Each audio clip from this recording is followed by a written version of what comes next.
Good morning, St. Francis, and good morning, people of God. It is Friday, the 18th day of April, 2025. It is Good Friday. We are still technically in the first day of the Triduum, given the ancient Semitic and Middle Eastern reckonings of time and days. So the first night of the Triduum, or first day of the Triduum, would begin last night with the Mass of the Lord's Supper, and will continue then until this evening, which then launches us into the second day of the Triduum. So first day of the Triduum, although this is technically the second day because it's Good Friday and yesterday was Holy Thursday. Gets a little bit complicated, but you can wrap yourself around it, I think. But a quiet campus, a very campus that is in reflection, in thought, in pondering again what this day means. Again, there is no Eucharist. There is no Mass, technically. There's no Eucharistic liturgy given on this day, the only day in which that does not happen. Technically, it's also Holy Saturday, but Holy Saturday evening, again, moving into Sunday, again, is when we celebrate Eucharist for Easter. But again, the complexities of everything like that it is like this can be. We do not celebrate Mass on this day. We do not celebrate the Eucharistic liturgy on this day.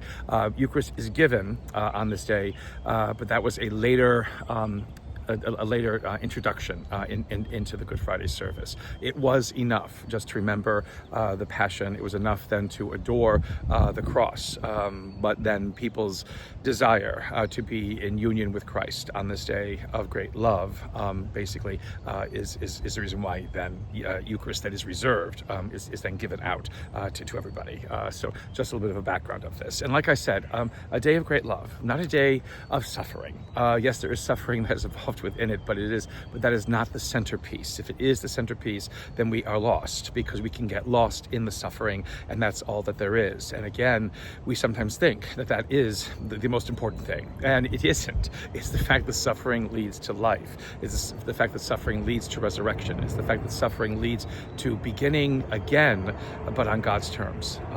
But again, before we get to that point, there is the sense in which we need to make sense of what this suffering means. It is not suffering because humanity needs to be destroyed and God decides to destroy his own son, to allow, to save humanity in that way. Again, that is horrible theology that never ever should have gotten any kind of foothold anywhere, but still it continues to last. It continues to resurface again and again. This is not a day in which we praise Christ for getting a punishment that we all deserved, because all that does is create more and more guilt. All that does is create more and more a sense of spinning in circles, because we often wonder, if Christ underwent everything Christ does on this day, and we should have done it. Well, is there a point in which we are also ourselves are going to have to do it because God needs to be satisfied in this way? And this is, again, a terrible kind of understanding of God, a God who is satisfied with destruction, a God who is satisfied with death, a God who is satisfied with punishment again and again. And again, the Lenten season has never pointed us in this direction. And so we come, to continuing this technically first day of the Triduum, resolved to look differently, upon this action of giving oneself out of love for others. And in many ways, again, it's not only Christ, again, who is dying, but again, if Christ is God, that it is God who dies. It is God who crosses himself out. It is God, basically, who says, I will show you the lengths to which I want this world, to be what I want it to be, that I will not let everything that seems to stand in the way of accomplishing that ever succeed, ever get the victory. And that is what we focus on this day. Again, a God who goes to such great lengths, more so than any other mythological deity that we conceived of could ever have done. We could never conceive this, which is perhaps, again, why it is true. A God, basically, who says, I will die, and I will show you that I am not afraid to die, so that you could not be afraid of death itself, and realize that death is not an end. It can never be an end.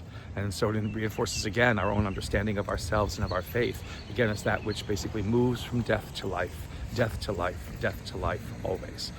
That is the hope that this day brings to us, and that is the hope that sustains us, the hope that gives us faith, the hope that allows us to see further and more beautifully and more profoundly than the world can on its own. May this day continue to allow us to experience that hope, to engage that hope, to let that hope bring wonder to our eyes and to our minds, and let that hope bring people to understand the power of faith in their own life. I continue blessed Triduum, St. Francis, and people of God. May the Lord give you his peace.